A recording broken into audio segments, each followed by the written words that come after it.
Chosen one, anchor your spirit to what I am about to say right now. That restless feeling that has been sitting in your chest since yesterday. Do not push it away. That is not anxiety. That is a warning. The enemy is working overtime today for one reason and one reason only. Tomorrow is not an ordinary day, and he knows what happens when you pass what is in front of you right now. It all ends tomorrow. The confusion, the pressure, the silent warfare you have been fighting alone. But here is what you need to understand before another minute passes. It is not ending because circumstances finally shifted. It is ending because of what you have already done. Think back to that moment this week when you felt everything inside you telling you to react, to defend yourself, to fire back. And you did not. You stayed still. You swallowed the words. You chose silence when everything in you wanted to explode. You thought that moment was weakness. You thought you failed a test. But that restraint was not failure. That restraint was the final signature on the enemy's eviction notice. You did not find this message by accident. The algorithm did not bring you here. The Holy Spirit did. This is a divine appointment that was written before you were born, and you are standing at the edge of something you cannot afford to walk away from. In the next few minutes, I'm going to reveal exactly what Tuesday represents in the Spirit, and why chosen ones specifically are being targeted right now with a final test designed to make them forfeit everything they have been building. I am going to walk you through the exact deception the enemy has planted in your mind this week about a decision you made. And at the end, I'm going to give you the declaration that seals your passage through this test and shuts the door on this cycle permanently. Do not click away. Your future self is not asking you to stay. Your future self is begging you. Because if you leave before the end of this message, you leave before the verdict is read, and you cannot afford to miss your own verdict. I know what the last 72 hours have felt like. It has not just been heavy, it has been disorienting. Like the ground beneath you is stable, but something in the atmosphere feels wrong, and you cannot explain it to anyone around you because they do not feel it.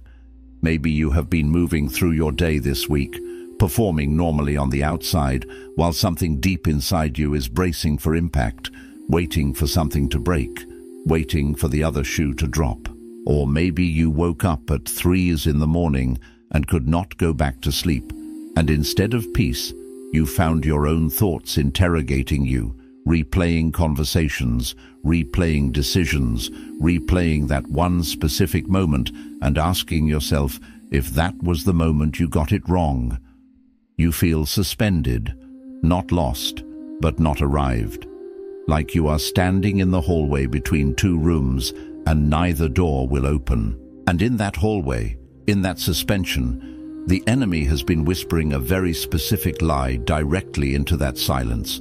Listen to your own thoughts and you will hear it. He is telling you that Tuesday is dangerous because of something you did. He is telling you that you are walking into this week already disqualified. He is replaying that moment when you walked away from a situation instead of fighting for it. That moment when you went quiet in a conversation that needed your voice.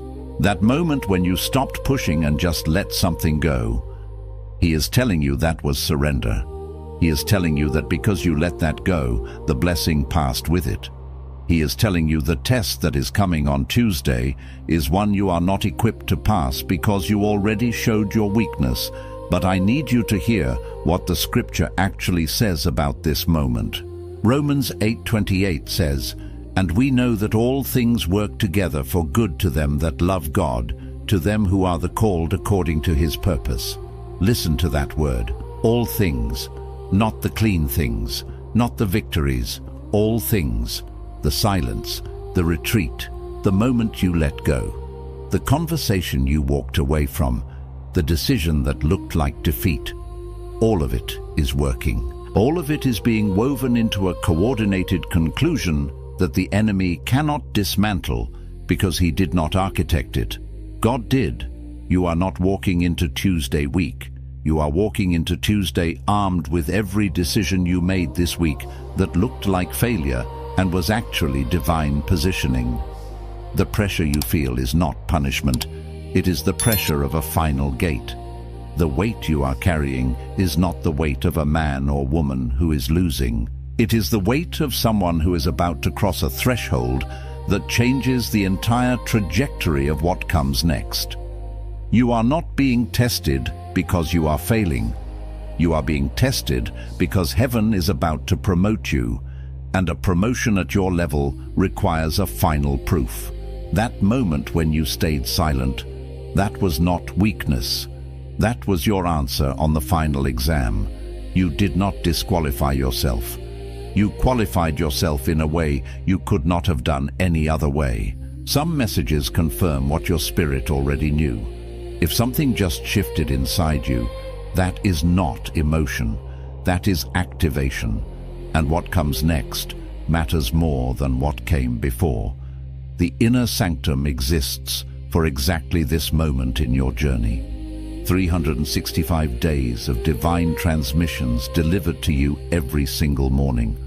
A prophetic word, a decree of authority, a scripture weapon, and a prayer assignment written as if God is speaking directly to your situation. It also comes with the silent war, a spiritual attack diagnostic that reveals exactly where the enemy has been hitting you and gives you the counter prayer for each assault. Plus, the Midnight Watch, 30 prayers designed for the 3 a.m. hour that most chosen ones are already waking up to, but do not know how to use. The link is in the first pinned comment, but it will not stay there forever. Now let me tell you what Tuesday actually is. For too long, the whispers of the adversary have sought to ensnare your spirit, painting a distorted image of this approaching moment.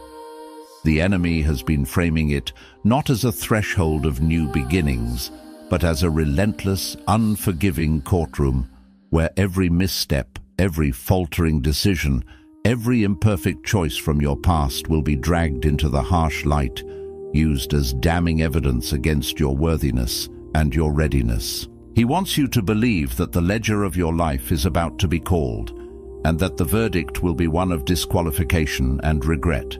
But I declare to you with absolute certainty that this is a profound and debilitating lie. That is not what Tuesday is. Dismiss that oppressive narrative from your mind and from the very air you breathe. Tuesday is not a courtroom designed for judgment. It is, in profound spiritual truth, a sacred delivery room. Envision it now, a space charged with anticipation, not accusation, a place where the agonizing push of preparation gives way to the miraculous arrival of new life. And what is about to be born in this divine birthing chamber, what is emerging from the depths of your being, was not conceived in haste or in the cacophony of your striving, but in the very stillness, the very quietude, the very profound silence he has been mocking you for.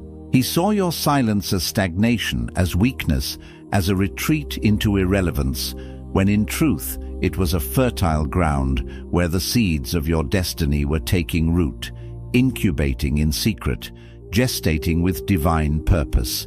He mocked the quiet, unaware that in that hallowed space a miracle was being knit together, destined for this very moment of unveiling. There is a pivotal, almost seismic moment in the life of every single person chosen for something truly significant, something beyond the ordinary, something woven into the fabric of eternity. It is that precise, often uncomfortable intersection where the rigorous, often grueling season of preparation finally collides with the radiant, long-awaited embrace of the promise. This meeting point, this precipice of destiny, rarely, if ever, feels glorious or triumphant from the inside out. In fact, to the one standing in its midst, it feels intensely, almost overwhelmingly, like immense pressure. Imagine the deep-sea diver feeling the crushing weight of the ocean above, or the Earth's crust before a diamond is formed.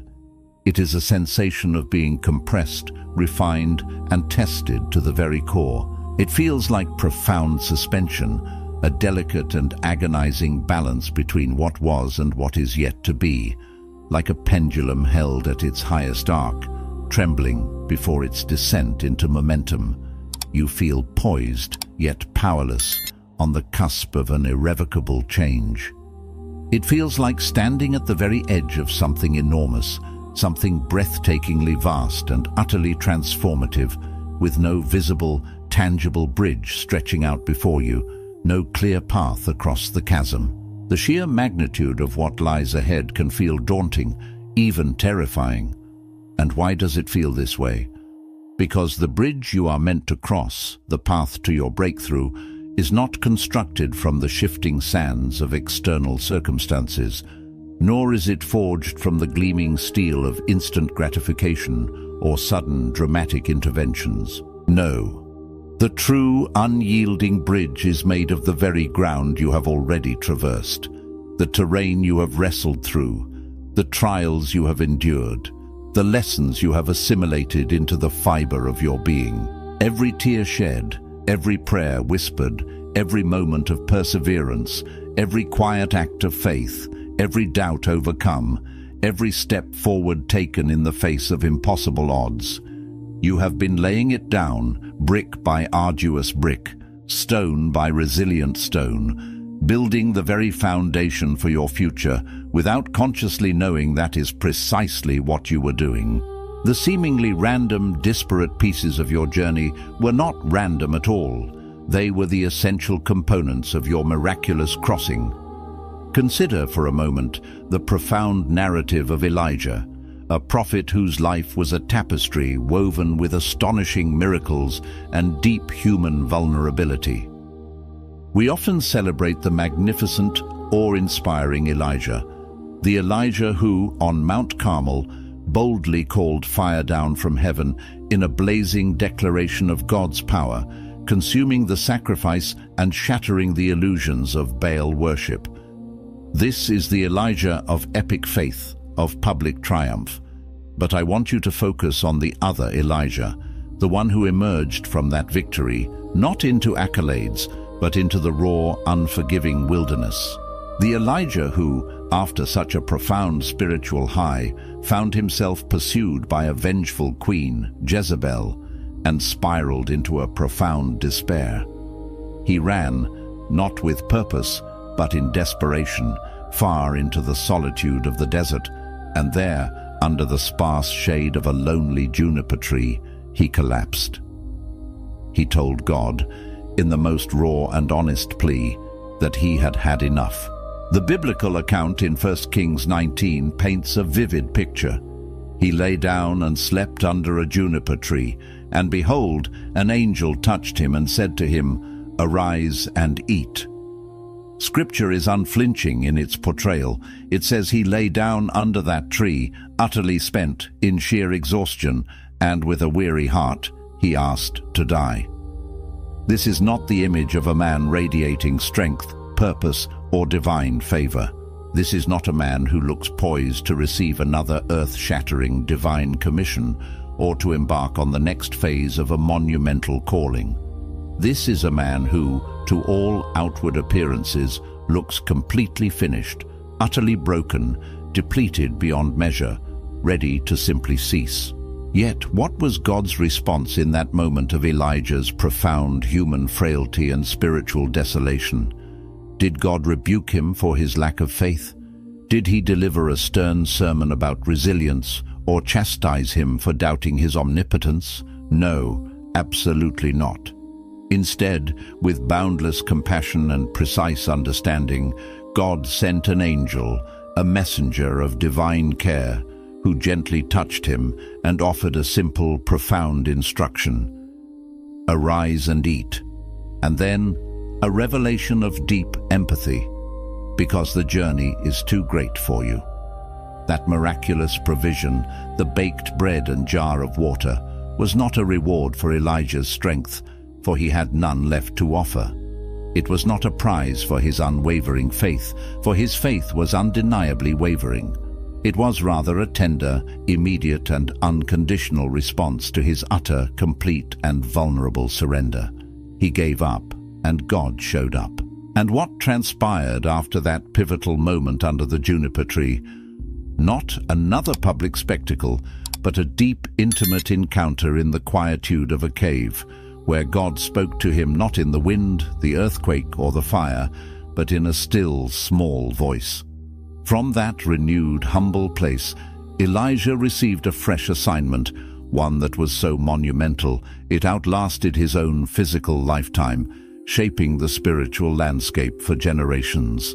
The very moment that appeared, from a human perspective, to be his lowest point, his deepest despair, his most profound spiritual failure, was in truth the very entry point, the hidden doorway, into his most enduring and impactful legacy. It was the genesis of a renewed purpose, birthed from the ashes of exhaustion and the embrace of divine sustenance. And perhaps, as you listen to this, a flicker of recognition sparks within your own soul. You, my friend, have been lying under that tree. You have felt the weariness, the spiritual exhaustion, the profound sense of being utterly spent. You have, in moments of raw honesty, perhaps even whispered your own version of, "I've had enough." The heavy cloak of despair or disappointment has settled upon you, making it difficult to discern the hand of God amidst the fog of your own perceived shortcomings. And in this vulnerable space, what you have interpreted, what the enemy has cunningly led you to believe, as spiritual failure, as a deficit of faith, as a sign that you are not strong enough or deserving enough, has actually been, all along, God meticulously, tenderly, and divinely preparing a sustaining meal for a journey you cannot yet fully comprehend, a path whose breadth and depth and ultimate glorious destination you cannot yet see the full scope of. He has been pouring strength into your vessel in ways you couldn't perceive, feeding your spirit when your flesh was failing, not to condemn your exhaustion, but to fuel your next steps. Your season of perceived dormancy has, in reality, been a season of profound divine cultivation, a sacred pause where heaven has been busy working behind the veil on your behalf. But now we must press in, for here is where the spiritual revelation goes even deeper, penetrating layers that often remain untouched and unseen. It is not merely about the deliberate silence you chose to embrace, that powerful act of restraint when every fiber of your being urged you to react, to speak, to engage in the fray. Those choices were significant, certainly, but they were symptoms, indicators. There is something far more profound, something intricately woven into the very fabric of your being, happening underneath all of that visible manifestation, a hidden spiritual undercurrent, a subterranean movement of divine purpose, which is the real, authentic conversation heaven has been having with your spirit. This is the bedrock revelation, the true transformation that often eludes many. Most people, tragically, never get to this profound level of understanding and liberation because they are content to stop at the surface victory, to simply celebrate the external manifestation of a breakthrough, or to lament the visible challenges. They never take the time, or perhaps lack the spiritual discernment, to truly examine the fertile, often complex soil in which that victory, or even the trial itself, took root and grew. They see the fruit, but not the roots. They witness the bloom, but ignore the rich earth that nourished it. But you, my friend, are being called to look deeper, to understand the foundational truths that are being unearthed and established within you. Let's dissect the enemy's insidious primary strategy this week, for it is far more cunning and nuanced than you might imagine. His aim has not been the blunt force trauma of trying to stop your breakthrough entirely. He possesses a perverse form of spiritual intelligence. He knows, deep down, that he cannot ultimately thwart or derail what has already been divinely decreed over your life. He recognizes the sovereign hand of God at work, the unchangeable promises embedded in eternity. So his strategy has been far more surgical, more precise, more psychologically penetrating than a direct assault. His weapon of choice this season has been to subtly, almost imperceptibly, get you to misinterpret your own sacred story, to twist the narrative of your journey until it becomes unrecognizable and self-defeating. He is a master storyteller of lies, a weaver of deceptive tapestries. He has been whispering the right facts and true events, real experiences from your life, but he has meticulously arranged them in the wrong order, creating a distorted timeline that leads to a false conclusion. He has been showing you authentic, verifiable moments from your real life, moments of pause, of waiting, of struggle, of decision, and placing them with perverse artistry inside a completely false, condemning narrative. The insidious conclusion he wants you to draw from this skewed perspective is that you are not ready, that you are somehow lacking, that you failed to meet some invisible deadline. He wants you to believe that you moved too slow, that you hesitated when you should have acted, that you let the window of opportunity irrevocably close. He insists that the version of you who chose to stay quiet, who opted for spiritual release rather than desperate grasping, who practiced profound surrender instead of frantic striving, is a diminished version of yourself, weak, ineffective, somehow less than. He seeks to convince you that this quiet, yielding self is not a refined version, not a battle-hardened, wisdom-imbued vessel, but a defeated one, a person who missed their moment. This is the essence of his psychological warfare: to make you your own accuser, to turn your past into a weapon against your future. And I implore you to understand something critically important about the sophisticated nature of this kind of deception, for it is far more subtle and dangerous than overt temptation. It rarely, if ever, comes heralded by something obviously evil, something that immediately raises red flags or screams, demonic attack. If it did, your spiritual sensors would instantly reject it. Instead, this most potent form of spiritual manipulation comes through a far more intimate, far more trusted conduit. It comes through your own voice. It presents itself as what sounds, on the surface, like honest, introspective, and even virtuous self-reflection, a deep dive into self-critique. The enemy is not foolish. He understands the depth of your spiritual discernment. He knows that you are robust and wise enough, grounded enough in truth, to immediately reject an overt external accusation, a blatant lie from a foreign source.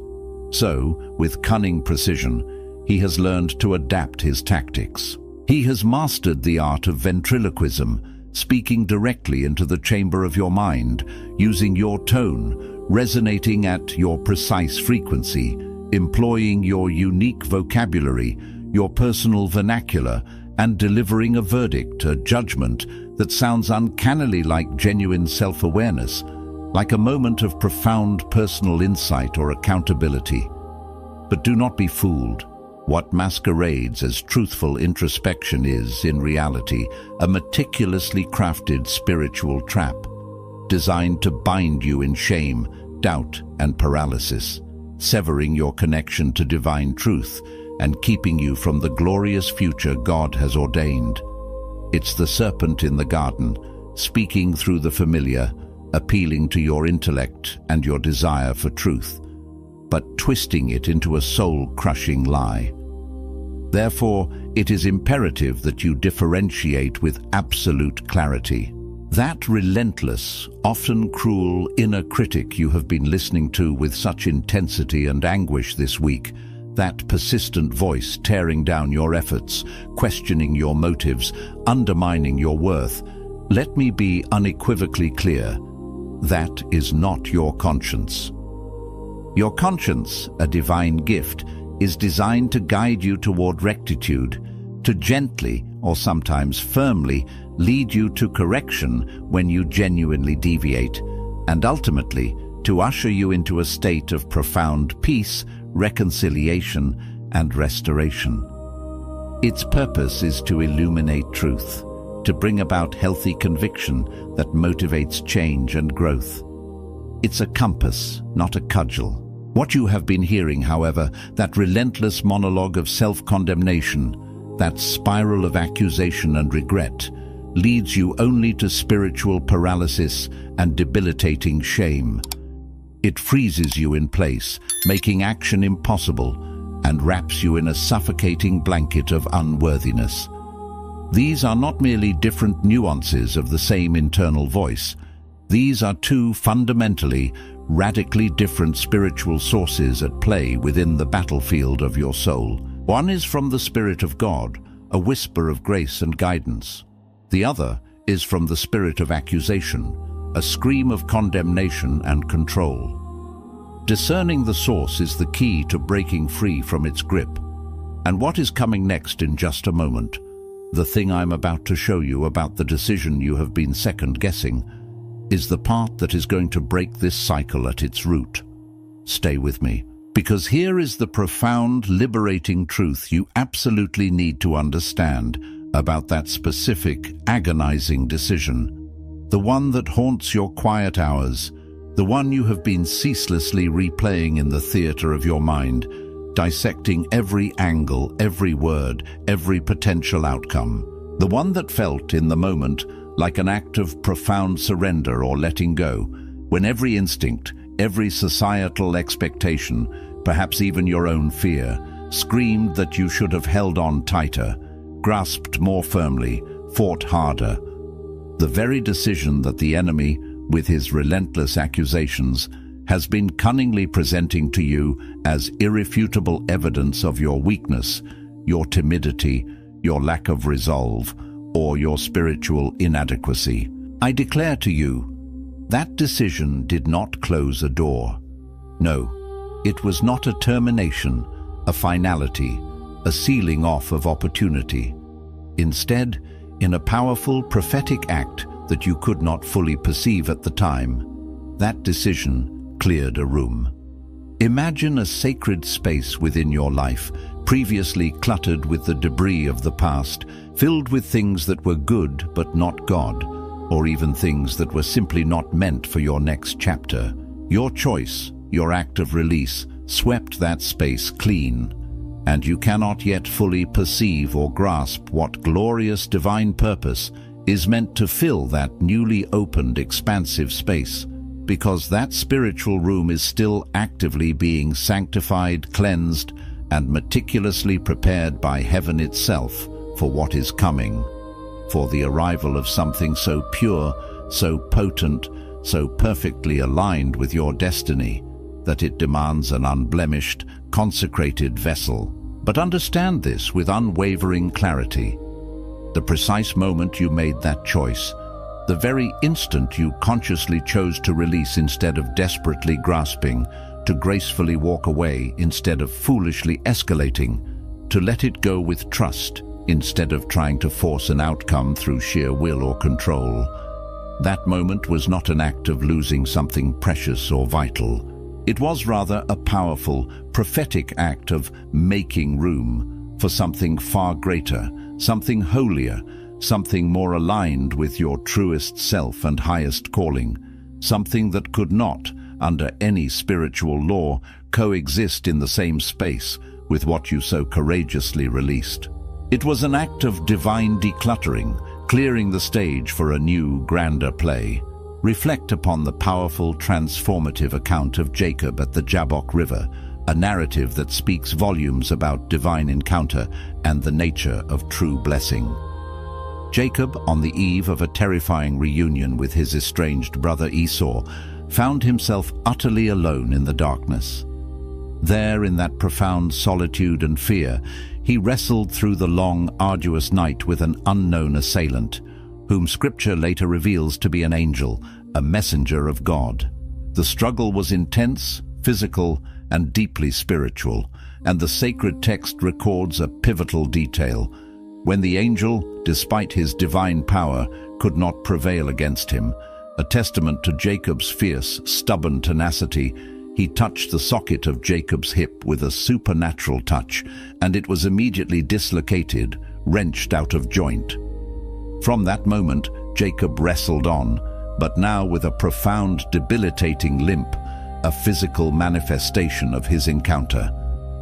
It was in this dramatically weakened position, in that agonizing moment of physical vulnerability and forced surrender, his body broken but his spirit unyielding, that Jacob, clinging on through the pain, declared with raw, desperate faith, "I will not let you go unless you bless me." And what transpired? His name was changed. No longer would he be Jacob, the deceiver or supplanter, but Israel, he who struggles with God and prevails. This monumental renaming, this conferral of a new identity and destiny, did not happen before the wound. It happened after it, in the crucible of his suffering.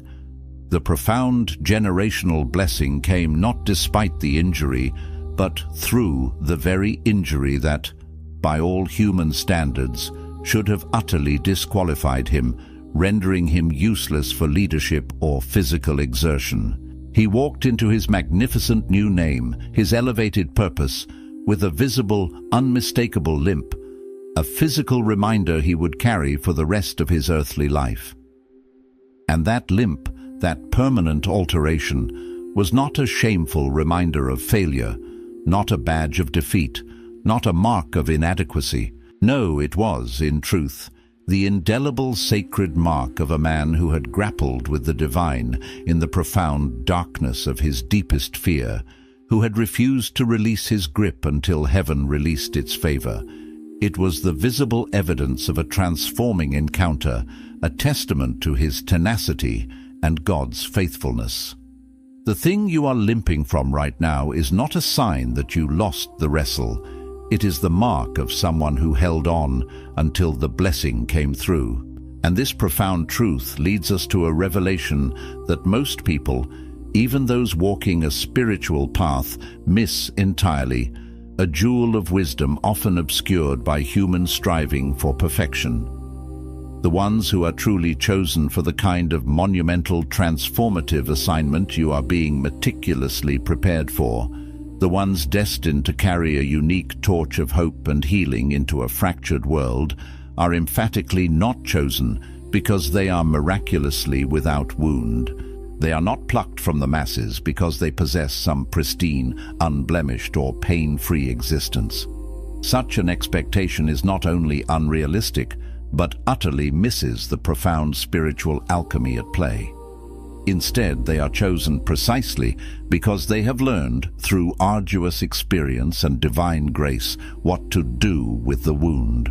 They have discovered the sacred purpose hidden within the pain.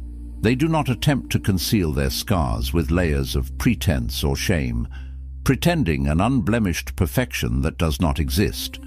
They do not perform past their pain, putting on a brave face while their soul bleeds in secret, attempting to outrun or ignore the very experiences that have shaped them. No, the true mark of a chosen one is that they carry their wounds honestly, openly, and with profound spiritual integrity.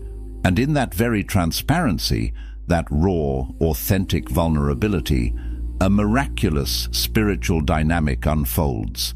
That honesty, that willingness to expose the deeper truths of their journey, becomes the universal language through which others, recognizing themselves in the mirror of your shared humanity, awaken to the liberating truth that their own wounds, their own perceived imperfections, their own scars and struggles, are not, never have been, and never will be, disqualifying either. Your visible limp becomes a beacon of hope for another's hidden struggle. It is in the shared brokenness that true connection and profound healing begin. Therefore, understand this deeply. Your courageous transparency about the profound weight of this season, the genuine struggles you have faced, the quiet battles you have fought, the burdens that have pressed down upon your spirit, this is not, contrary to the enemy's insidious whispers, a vulnerability that he can exploit or weaponize against you. On the contrary, it is a spiritual superpower. It is the very essence, the vital conduit that makes what you are carrying, the wisdom, the empathy, the resilience, the grace you have accumulated profoundly transferable to others. Think of it metaphorically. You cannot pour life-giving water, healing oil, or illuminating light from a vessel that is perfectly sealed, pristine, and impenetrable. The precious contents remain locked within. It is precisely through the journey, through the pressures and trials of life, that the vessel begins to develop what appear, to the human eye, as cracks or fissures. But these cracks are not failures of your container, not signs of irreparable damage or inadequacy. No, these are the sacred openings, the divinely ordained pathways, where the light of God's grace, the truth of His redemptive power, and the empathy born of your own journey get through, streaming forth to touch and illuminate the lives of the people who desperately need what you carry, who are thirsting for the living water you hold. Your brokenness becomes a channel for His wholeness, your scars a testimony to His healing, your perceived flaws the very entry points for His divine light to reach a dark world. But let me press into something deeper here, because there is a layer underneath even that which most people in your position never examine. And coming up, the hidden root of what has been delaying your peace. This is the part that is going to feel uncomfortable before it feels freeing, because it always does when truth gets this close to home. Here is the startling, yet profoundly liberating truth about the immense, oppressive weight you have been carrying within your spirit, often unnoticed, often accepted as your own burden. The startling truth is this: some, indeed much, of it is simply not yours. It never belonged to you. It was never assigned to your spirit by divine decree. You picked it up, piece by agonizing piece, somewhere along your unique journey through life's complex landscape.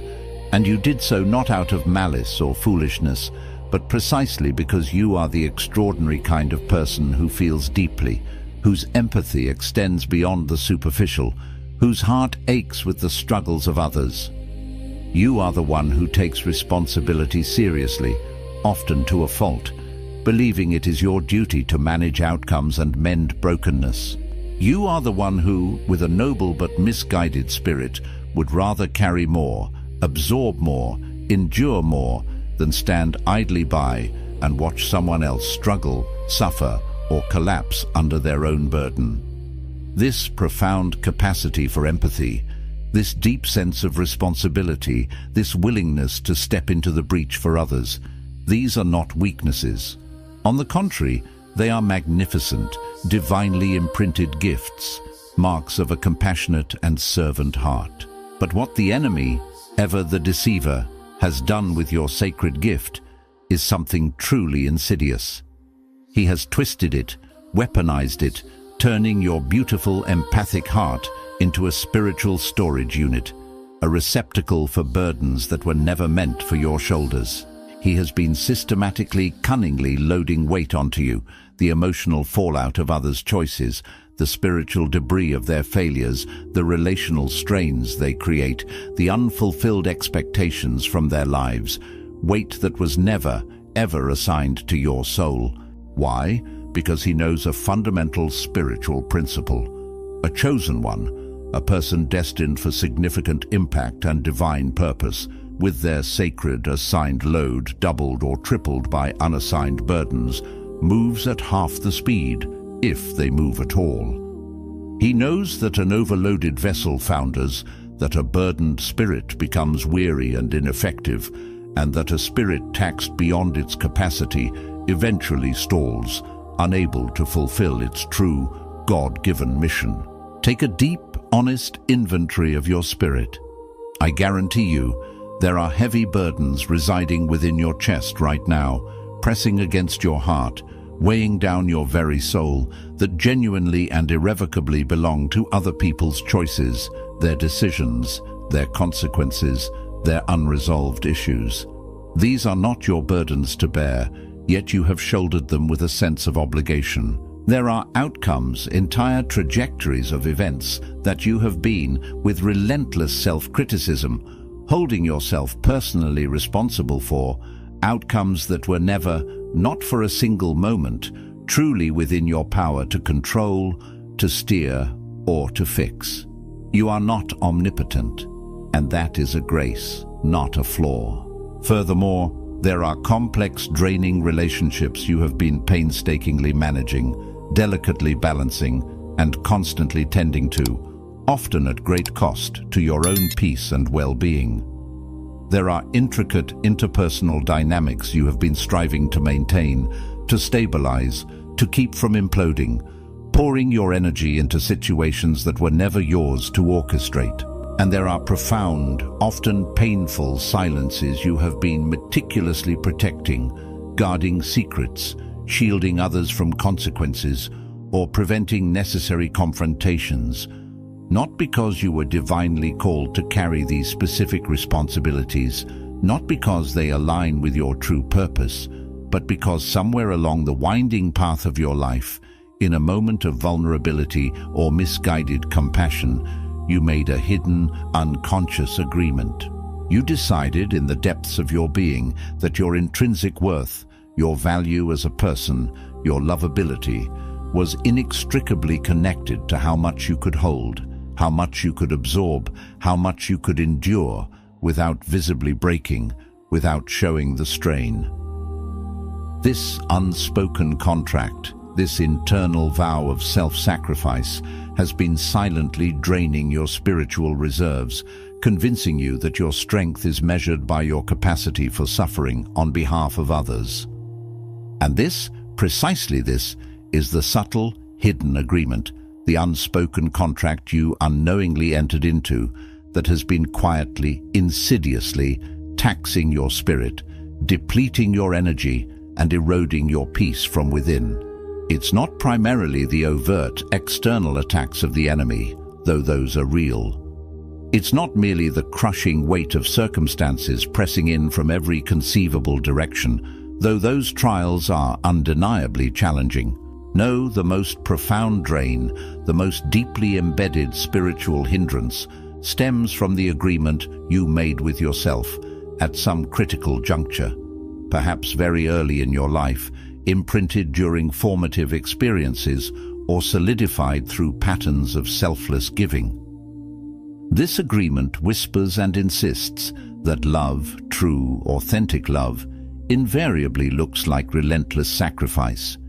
That genuine purpose, a calling from heaven, must inevitably manifest as an onerous burden, and that true worthiness, the deep, abiding sense of belonging and value, is achieved only through profound, unending endurance, through suffering and resilience, rather than being an inherent, divinely bestowed state. This internal narrative, this deeply ingrained belief system, has convinced you that you must earn your place, that you must pay a price for your destiny, that suffering is the currency of spiritual legitimacy. This hidden agreement is the silent thief of your joy, masquerading as virtue. Isaiah 53 describes the servant of God this way: "He has borne our griefs and carried our sorrows." There is only one person in history who was assigned to carry what belonged to others as an act of redemptive purpose. And that is not you. That assignment was fulfilled, which means everything you have been carrying that belongs to someone else's story is weight you were never meant to bear, and you do not have to walk into Tuesday with it. The release is not irresponsible. The release is the assignment. And now we have reached the part that changes everything. The part I need you to sit with, even if it is uncomfortable. Because here is what nobody tells the chosen ones. Here is the thing that gets glossed over in every prophetic word about your destiny and your greatness and your ordained purpose. The thing that has been blocking you is not the enemy. It is not your past. It is not the people who hurt you, or the doors that closed, or the time that passed. The thing that has been blocking you is your own inability to believe that you deserve what God has already written for you without first suffering enough to earn it. You have been in a works-based relationship with your own destiny. You keep believing that if you endure enough, sacrifice enough, prove enough, wait long enough, Then maybe the blessing will feel legitimate. Then maybe you will feel worthy of receiving it without guilt.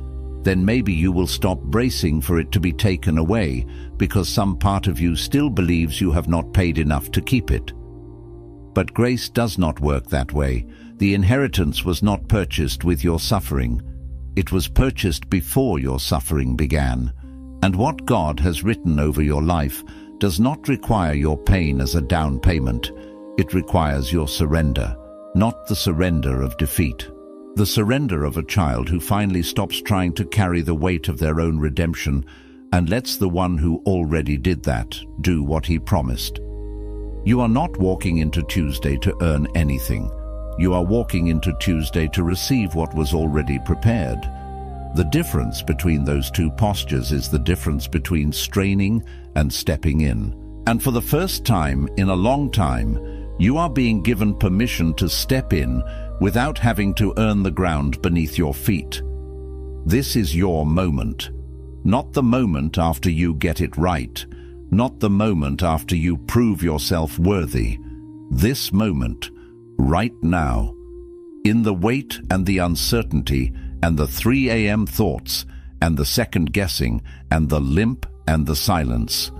Right here is where heaven is meeting you. Place your hand on your chest and speak this with every part of you that is tired of straining.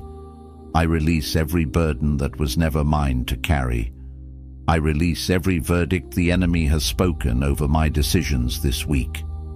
I release the agreement that my worth is measured by how much I can endure.